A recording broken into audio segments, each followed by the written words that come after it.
ঋতুস্রাব কি অশুচি? চলুন মা শারদা কি বলেছেন আমরা শুনে নেব। ঠাকুরের জন্য রান্না এবং পুজো করে কুসংস্কারকে হেলায় ওড়ালেন মা শারদা। ঋতুস্রাব মেয়েদের এক স্বাভাবিক শারীরিক প্রক্রিয়া, কিন্তু আজও ঋতুস্রাব নিয়ে রয়েছে হাজারো কুসংস্কার। সরকারি সমীক্ষায় বলছে ভারতে 70% মায়েরা নিজের মেয়েকে ঋতুস্রাব সংক্রান্ত বিষয়ে নীরব থাকতেই বলে থাকেন। দেশের 45% মেয়ের কাছে ঋতুস্রাব আজও অস্বাভাবিক। গ্রাম ও শহরাঞ্চলে সব জায়গাতেই ঋতুকালীন সুরক্ষার বিষয় আজও বহুলাংশে অবহেলিত।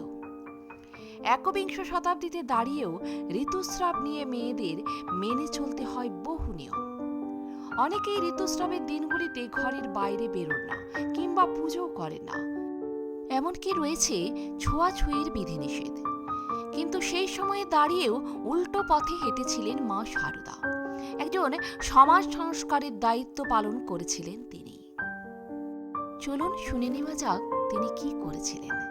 মায়ের স্মৃতিকথা থেকে জানা যায় ঠাকুর শ্রীরামকৃষ্ণের পেটে সমস্যা ছিল। ঝালে ঝোলে অম্বলের জাত রান্না খেতে তিনি পারতেন না। হালকা খাবার না খেলেই তার পেটের রোগ দেখা দিত। মা শারদা শ্রীরামকৃষ্ণদেবকে ইচ্ছে মতো শুক্তো হালকা ঝোল রেঁধে দিতেন। কিন্তু প্রথম মেয়েদের অসুচির 3 দিন মা শারদা রাঁধতেন না। এই সময় মন্দির থেকে প্রসাদ আসতো আর ঠাকুরের সেই খাবার খেতেন। সেই খাবার খেলেই ঠাকুরের অসুখ শুরু। একদিন ঠাকুর মা শারদাকে বললেন, দেখো তুমি ও কদিন রাঁধলে না, আমার কি শরীর খারাপ হলো। মা বললেন, মেয়েদের অসুচির 3 দিন রাঁধতে নেই। ঠাকুর এই কথা শুনে বললেন, মনই সূচি মনই অসুচি, শরীরে সূচি অসুচি হয় না।